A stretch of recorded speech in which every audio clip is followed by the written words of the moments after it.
have suffered in this life. You have the easiest life on earth. How? Let's say you and I, we walk downstairs and we're both really hungry, right? And we start walking down the street and I see 10 women and I walk up to each woman and I say, hey, I'm really hungry. Would you buy me some dinner? Maybe out of those 10 women, maybe one of them buys me some dinner. You see 10 guys and you say, hey, I'm really hungry. Would you buy me some dinner? You don't even get to talk to the other 9 because the first one's like, oh, for sure, absolutely. What do you want to eat? You don't even have to struggle for survival. In a man's life, everything is a struggle. And the greatest among us can make it look easy. And you want us to be a provider and you define our worth based on us being able to provide, but you have no clue how hard it is to actually provide. And you'll never know. Women love to play the victim card and say, we've suffered more in this life. But let's get brutally honest here. Modern women have the easiest existence in human history. They are shielded, protected, and provided for by a system that men built with their blood, sweat, and sacrifice. And if we really measure suffering, the truth is, men have always borne the harsher burden of survival, and society doesn't care. The man in this clip nails it with something so simple it's almost funny. Imagine you're starving. A man can beg 10 women for food and maybe one helps him. A woman can ask 10 men for food, and the very first man is already reaching into his wallet. This isn't just about dinner, it's about how men and women move through life. Women walk into the world with a safety net, whether it's from men directly or from systems created by men. Men, we walk into the world with nothing. If we fail, we starve.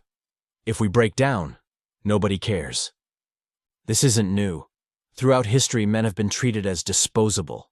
Armies were filled with men sent to die for kings and empires. Mines were filled with men digging themselves into early graves. Factories chewed up men's bodies and spat them out broken. And yet, the narrative is that women have suffered more. Society has always had infinite sympathy for women. Even enemy women in war were often spared while men were slaughtered wholesale. Meanwhile, men's suffering? Ignored, forgotten, expected. Look around you. Every road you drive on, every building you enter, every piece of technology you use, it exists because men built it. Not just for themselves, but for the benefit of everyone, especially women. Men protected women, even women who weren't their wives, mothers, or daughters, because society drilled into us this doctrine. Women must be shielded, men must be sacrificed. From the ancient tribal codes, to medieval chivalry, to modern welfare systems, every structure is built around protecting and providing for women. It's a one-way street of obligation. But let's be clear, not all men benefit from this arrangement. The overwhelming majority of men bleed, sweat, and die so that women, and a tiny percentage of elite men, can live comfortably. It's always been like this. Pharaohs, kings, aristocrats, they sat at the top while common men broke their backs. Today, it's CEOs, politicians, and celebrities. Women align themselves with that top percentage of men, while average men are told to man up and provide. And if we don't, we're shamed as failures. Society has no use for men who can't produce. When women say they've suffered more, it's almost laughable. Yes, women feel pain. Yes, they face challenges. But society rallies to their aid. Single mothers get assistance. Homeless women get shelters. Abused women get hotlines, legal help, empathy. Men sleep on the streets. Men die in silence. Men take their own lives at 4 times the rate of women, and society shrugs. Why? Because men are expected to endure. We aren't allowed to be victims. We're only valued as tools, providers, and protectors. This reality breaks men down mentally. Imagine being told your entire value is based on how much you can provide, yet nobody cares how hard it actually is to provide. You could lose your job, lose your health, lose everything, and people will look at you like you're worthless. Meanwhile, a woman in the same position is seen as a damsel in distress, someone society must rally to save. The imbalance isn't just material, it's psychological warfare against men's sense of worth. This is why more and more men are unplugging from the system. Why would men continue to break their backs for women who not only fail to appreciate it, but openly belittle men with phrases like, we've suffered more. Why should men keep sacrificing in a world where their pain is invisible and their reward is ridicule? Men are realizing they only have two real options: become the top percentage that women chase, or walk away entirely and live for yourself.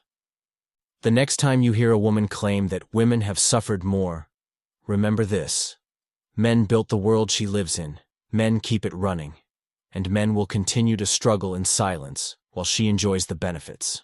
Women don't even have to struggle for survival. Men do it for them.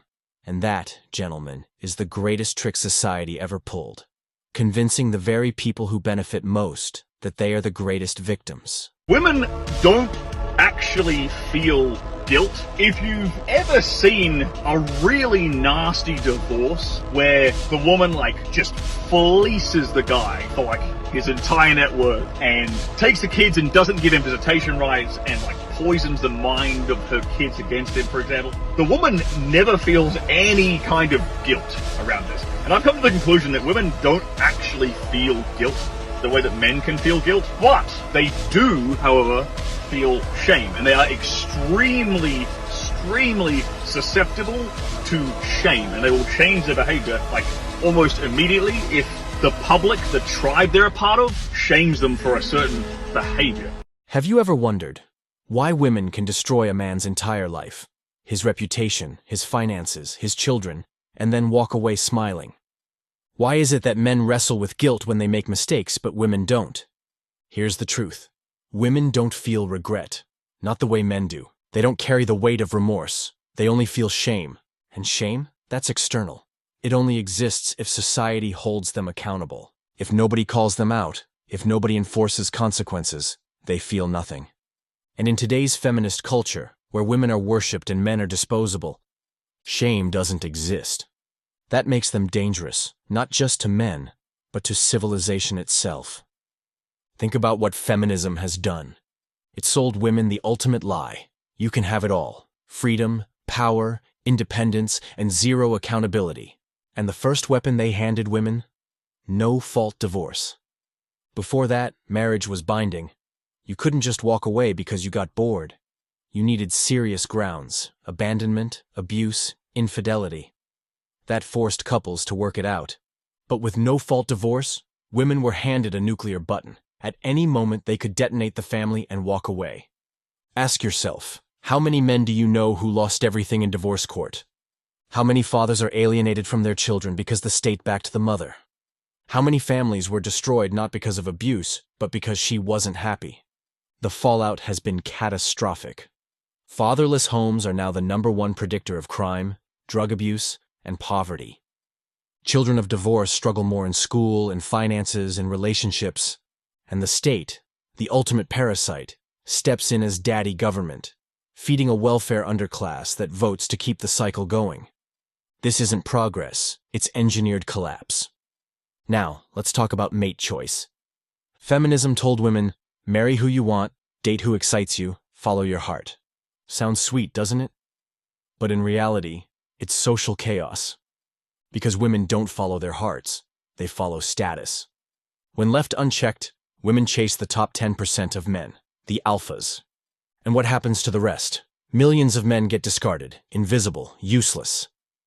What happens when you have a massive pool of men with no purpose, no family, no legacy? History already answered that. Crime rises, violence rises, civilizations rot from the inside out. You think it's a coincidence crime spiked after feminism dismantled the family? You think it's random that male hopelessness is at an all-time high? Number. It's the direct result of unrestrained female choice. Here's where it gets truly dark. If women lack regret, if they lack the ability to feel remorse for harming men, then half the population has no internal brakes. Think about it. Men mess up. We feel it. Guilt eats us alive. That guilt forces us to improve, to correct, to grow. But women, they don't feel guilt, only shame. And shame only exists when someone else holds them accountable. But today, society refuses to hold women accountable. Every institution, from Hollywood to universities to family courts, tells women, you're perfect, you're victims, you're never wrong. So what happens when women are never shamed? They never stop. A woman can ruin a man's life with one false accusation. If society sides with her, she sleeps fine. A woman can strip a man of his kids and half his income and be celebrated as independent. A woman can leave a trail of destruction behind her and never once feel remorse because society calls her brave. Tell me, how do you stop someone who feels no guilt? The answer is you don't, unless society itself puts limits back in place. Now contrast this with men. Men are forced to live with consequences. If you fail as a man, nobody bails you out. If you lose your job, you're done. If you can't attract women, nobody validates you. That pressure builds accountability. Men develop an internal sense of guilt and duty. That's why, when men hold power, they often feel the responsibility that comes with it. But when women are given unchecked power, they indulge, they spiral. And history knew this. That's why traditional societies restrained female power. Not out of patriarchy, but out of survival. Because they knew, unchecked female power destroys nations. So where does that leave men today? It leaves us with a brutal truth. You cannot trust the system. Don't get married under today's laws. Signing that contract is volunteering for financial slavery. Don't invest in relationships where you don't hold leverage. If you can't walk away at any moment, you've already lost. Don't pedestalize women. She's not a goddess, she's human, and humans follow incentives. And understand hypergamy. Women chase status. If you're not building yourself, you're disposable. Marriage used to be a sacred institution. Today, it's a weapon, a trap, and the bait is your own desire. So ask yourself, why are men the only ones expected to take responsibility? Why are men the only ones expected to feel guilt, to apologize, to rebuild? And why are women celebrated for the very destruction they cause? Because feminism flipped morality upside down.